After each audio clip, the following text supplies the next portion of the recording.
सभी दोस्तों को मेरा नमस्कार। आप सभी का CUD स्टार एजुकेशन चैनल में हार्दिक स्वागत है। हम जो क्लास 10th की समकालीन भारत सेकंड भूगोल का हम अध्ययन करें, जिसमें वन और वन्यजीव संसाधन का लेसन हमने चलाया हुआ है। मैं सभी बच्चों से अनुरोध करना चाहता हूँ, देखिए, सफलता के लिए कोई भी शॉर्टकट रास्ता नहीं है। आपको किताबों में समय देना ही पड़ेगा। आपको ये जो नोट्स वगैरह पढ़ाए जा रहे हैं, इसमें आपको समय देना ही पड़ेगा, तभी जाके आप अपना जो मंजिल है वो हासिल कर सकते हो। शॉर्टकट के चक्कर में ना पड़े, किताबों में बैठिए लेकर के उसमें समय दीजिए, तो ही आपको सफलता मिलेगी, अच्छे से समझ पाओगे। अन्यथा शॉर्टकट रास्ता अपनाओगे तो बेटा बहुत सफलता नहीं मिल सकती। तो आइए अब हम शुरुआत करते हैं। सबसे पहले हम अध्ययन करते हैं हिमालय योग। देखिए, वन्य जीव संसाधन जो आज पार्ट 3 है, इसमें हम हिमालय योग के बारे में अध्ययन करेंगे। इस पर एक टिप्पणी लिखवाई जाती है 10वीं क्लास में कि भाई हिमालय योग क्या है, या फिर ये कहाँ पर पाया जाता है, ये काम क्या आता है। 1 नंबर के प्रश्न में आ सकता है, 2 नंबर के प्रश्न में टिप्पणी लिखवा सकते हैं। तो समझते हैं इसको।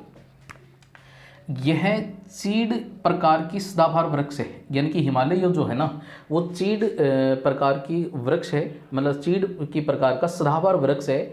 जो क्या काम आता है, ये औषधीय पौधा है। मतलब ये जो चीड़ है ना, ये एक प्रकार का औषधीय पौधा है। किस औषधि के लिए काम में लेते हैं, अभी बात करेंगे। अच्छा, इसकी औषधि किसकी बनाई जाती है? पेड़ की छाल से, पत्तियों से, टहनियों से, जड़ों से।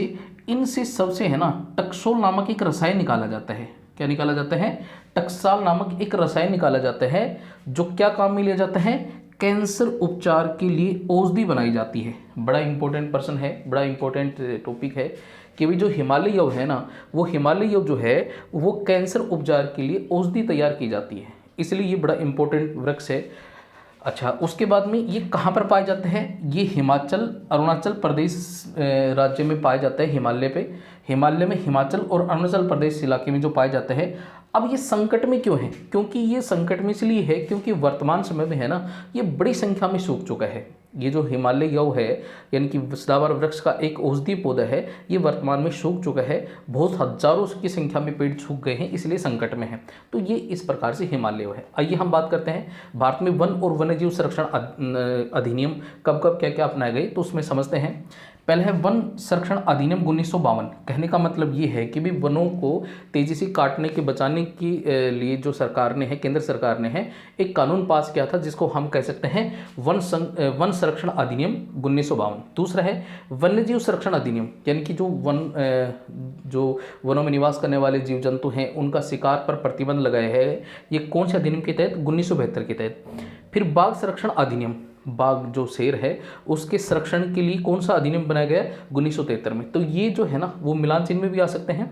तो ये 3 है, वन संरक्षण अधिनियम 1952, वन्यजीव संरक्षण अधिनियम 1972 और बाघ संरक्षण अधिनियम 1973। तो इस प्रकार से है। तो ये जो अधिनियम अपनाए गए ना, ये वन्यजीव संरक्षण अधिनियम 1972 के तहत जो है, 1972 के तहत एक कार्यक्रम चलाए गए हैं। किस लिए चलाए गए हैं? वो संकटग्रस्त जातियों के बचाव के लिए कुछ कार्यक्रम चलाए गए हैं।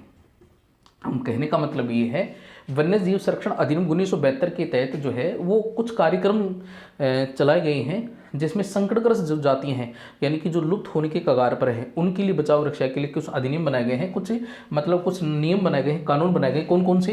भाई, सबसे पहले शिकार पर प्रतिबंध किया गया है अधिनियम 1972 के तहत। दूसरा, वन्यजीव आवासों पर कानूनी संरक्षण, वन्यजीव जो है उनको कानूनी संरक्षण प्रदान किया गया है। जंगली जीवों के व्यापार पर रोक, जो भी जंगली जीव हैं, है ना, कोई भी है, जैसे मान लीजिए शेर की खाल इत्यादि का व्यापार, ये बहुत सारे जीवों का व्यापार होता है, तो उस पर प्रतिबंध लगाया गया है।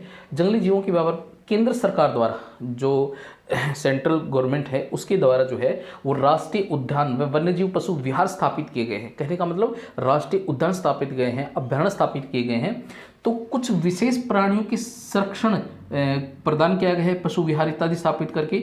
अब कौन कौन सी जीव संरक्षण, मतलब कुछ विशेष प्राणियों को संरक्षण प्रदान किया गया है जो पशु विहार बना करके। तो 3 प्रकार के मगरमच्छ होते हैं। बड़ा इंपॉर्टेंट प्रश्न है, एबेसिडे जो ऑब्जेक्ट है उसमें पूछा भी जा सकता है। स्वज्जल, लवणीय और घड़ियाल, ये 3 प्रकार की जो मगरमच्छ होते हैं, इनका संरक्षण प्रदान किया गया है। दूसरा एशियाई शेर, तीसरा काला हिरण, चिंकारा, भारतीय गोडामन, इनका संरक्षण प्रदान किया गया है। एक हिम तेंदुआ है, उसका भी संरक्षण प्रदान किया गया है। शिकार और व्यापार पर संपूर्ण प्रतिबंध लगा दिया गया है अधिनियम 1972 के तहत। तो ये इस प्रकार से हमारा एक छोटा सा टॉपिक है, कौन सा, हिमालय और जो जीव संरक्षण अधिनियम कब लागू किया गया, तो ये हम इसमें अध्ययन करेंगे। अगले जो टॉपिक है उसका हम बाघ संरक्षण परियोजना के बारे में बात करेंगे। तो आज के लिए इतना ही। थैंक यू, धन्यवाद।